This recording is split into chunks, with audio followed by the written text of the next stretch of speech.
Facebook group, Bolorama Pickers Lounge. Also, patreon.com/Bolorama. I can't remember the URL. Somebody type it in for me. I'm feeling lazy right now. I am making this video today. It's a bit of a special one. You're going to have to forgive me. I've already said everything I'm saying once before, but I'm having issues with my capture. But what's new? I'm on the way to do an in-house appraisal right now, and I'm going to be covering some of the finer details as to why this is a big deal and the right way to go about this. I do want to give it a precursor as to what's going on and just let you know they have not allowed me to record any of the negotiations or any of the interactions with the people there.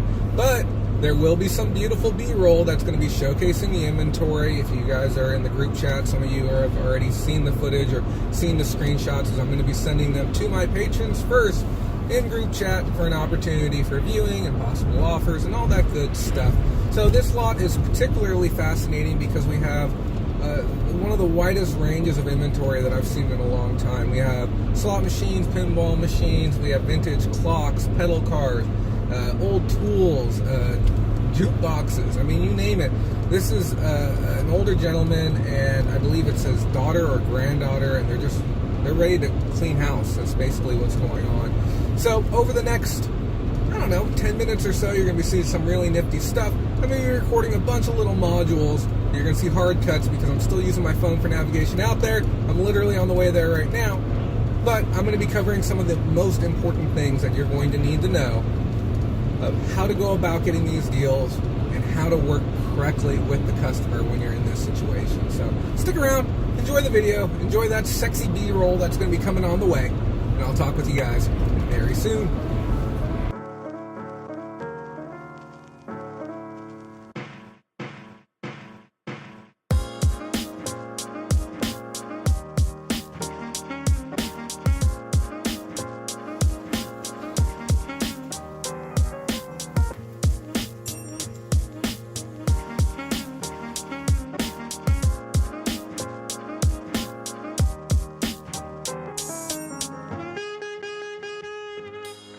The other things that I wanted to talk about today is a technique. It's called all or nothing. This is kind of like your last ditch effort type thing. I'm worried that this might come down to that situation today.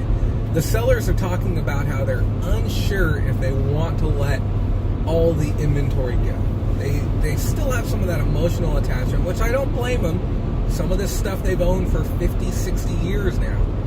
And when it comes down to it, my job is to get all the premium stuff, my quickest route to profit possible. And sometimes you have to put your foot down. You say, you have to make an offer on everything. You can't let the seller get cold feet. You know, if you're making an offer and it's around $2,000, $3,000, $4,000, $5,000 in some instances, and you tell them it's got to be for everything, and they say, well, you know, can we just sell these things for now? Okay, well, here's the problem. Once that buyer gets $1,000 in their pocket or $2,000 in their pocket, they don't need you anymore. Their purpose is completely done. They have the money that they need. Now, is that to say that no seller is not going to call you back and try and do additional business? No, I'm not saying that at all. But the odds of them doing it and their motivation to do it are completely gone. So sometimes you got to do an all or nothing. So I'm going to be letting them know today, I have to get everything. If I can't get it all, I'm not going to be able to do the deal. So we got one more module for you here, and then after that, you're going to see a little bit of roundup. So thanks again, guys. See you in a second. While you're waiting for that next one, patreon.com/Pickers Lounge. For as little as $15 a month, you can become a patron. You can enjoy benefits like group chat, additional video content, one-on-one training with me, negotiation assistance, customer service feedback resolution.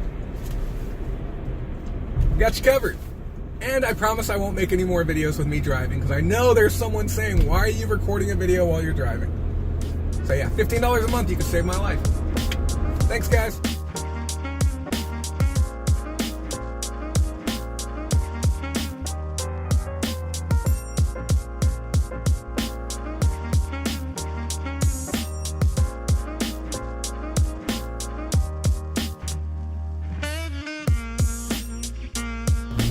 So one of the next things that I wanted to cover was how this came about. There's so many things I talk about, and I talk about that 1%. This will work 1% of the time.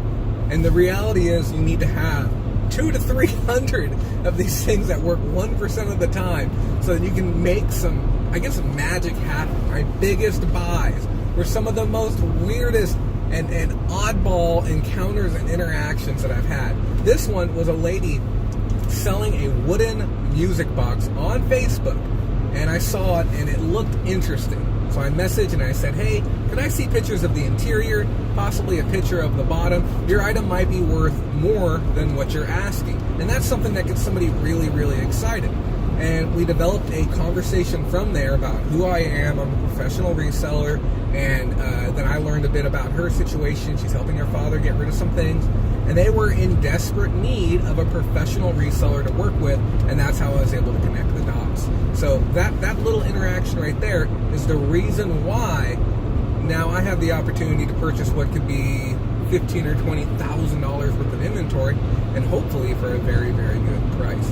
So these little things here and there, sending a message to somebody on eBay that has something that you really like and saying, hey, do you have more of this? Do you have more related items even? Do you have, just more stuff that you're looking to sell?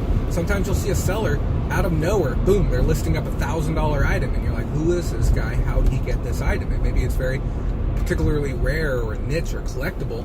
And when you're working with somebody that just does not like listing stuff on eBay or just doesn't know how to handle fees and shipping and stuff like that, you have a huge advantage to be able to have that opportunity to work with them and save them all that time and trouble. So yeah, that 1%, that was one of the other things that I wanted to cover. So we got more stuff coming at you, okay? See you in the next module. So one of the most important things when dealing with in-house appraisals is making sure that you treat the customer in the way that you would want to be treated. And I know that sounds so asinine and so basic, but the reality is the stuff that a person is selling you is a lot more than inventory. In half a mile, turn right onto Excelsior Avenue. Sorry about the GPS, guys.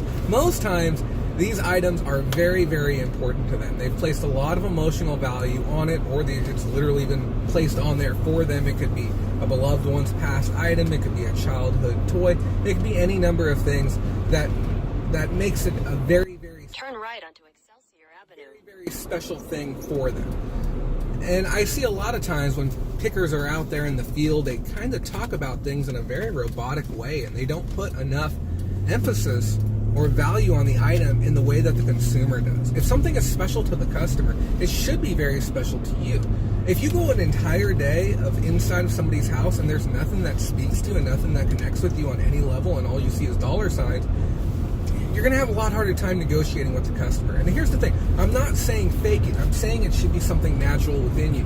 When you see a vintage, like 1920s West clock, and it's got some, nice patina and good wear to it, you should get excited about that. If you're not getting excited about that, I kind of feel a little bit bad for you, because they're really freaking cool. Same thing when you see a pedal car, you see old beer signs, you see old, alcohol signs, and then there's things that I've seen women get really excited about, like old knitting patterns, and I don't want to be all cliche, but cast iron and Pyrex and different things like that. You need to have that excitement with the customer, and a lot of you, unfortunately, lack that zest for the industry, and you see a lot of dollar signs. So one of the biggest things for me when it comes to working with the customer is making sure they understand that I emotionally connect with their inventory in the same way that they do, and I'm not faking it. I love some of this vintage stuff. So if you're like me, get that attitude going. Make sure that they see it. Let them, when they want to talk to you about what this item means to them, let them talk as long as they want to talk.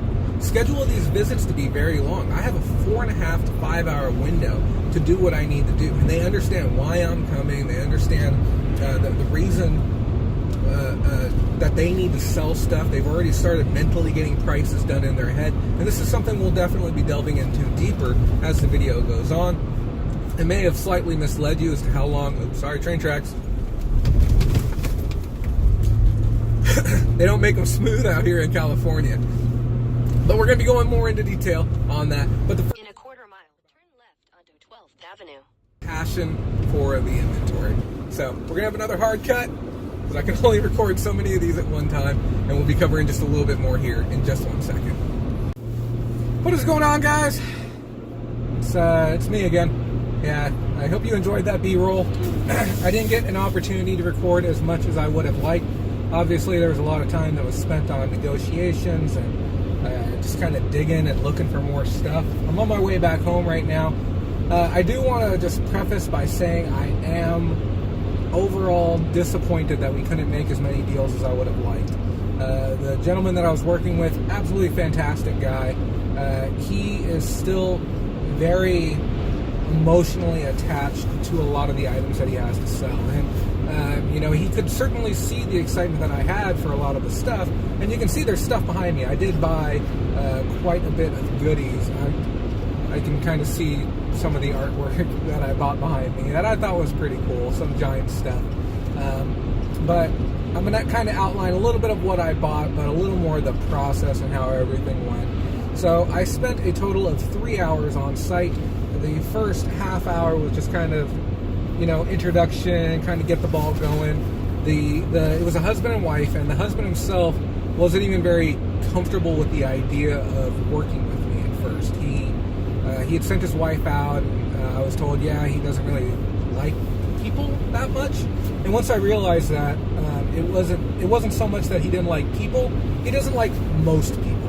And by that, it's usually like city slickers and yuppies and just money men, stuff to that effect. But I just kind of had to take on the persona of the good old boy, and that I was really interested in a lot of the stuff that he had to sell, which turned out being the case. He had some very, very cool stuff. You know, I made it my primary goal was to go look at the pinball machines first and foremost, before anything else, was to take a peek at those and see what was really there and see if we could connect the dots on that. And I went back and looked at him, and I was sadly very disappointed.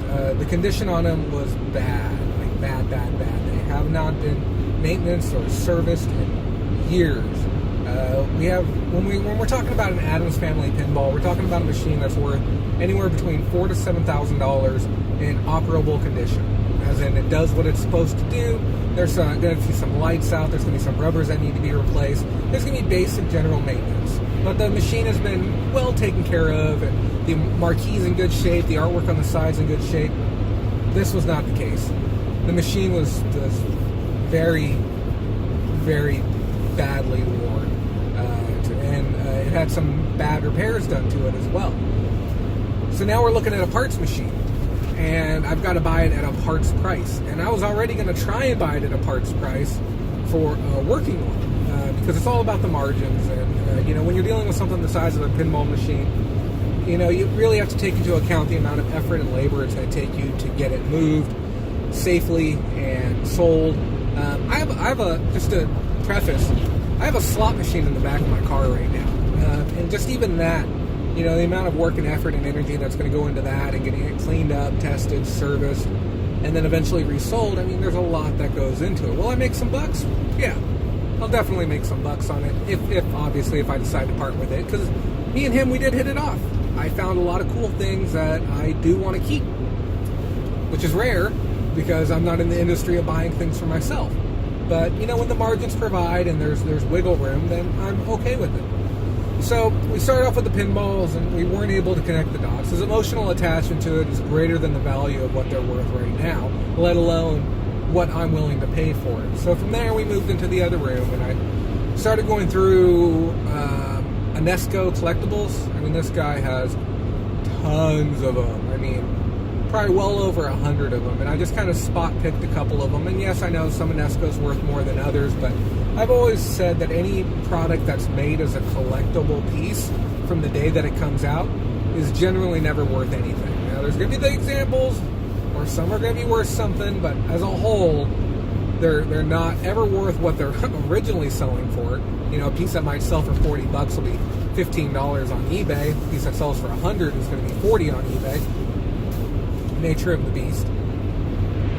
But it wasn't really worth me playing with too much. So from there, I moved on to the sports cards and collectible cards, non-sports is what we call them. I found some Pokemon, found some artwork cards, found some Magic the Gathering cards, and I bought them as kind of a lottery lot. I paid $20 for what appeared to be maybe about 1,000 cards. There's going to be a couple right off the top that are going to help me break even, maybe get a return on my investment. And shit, there might even be that random lottery card, you know, that's worth $100 on its own, because I didn't thoroughly check. I spot checked. And this guy is just, he's a very, I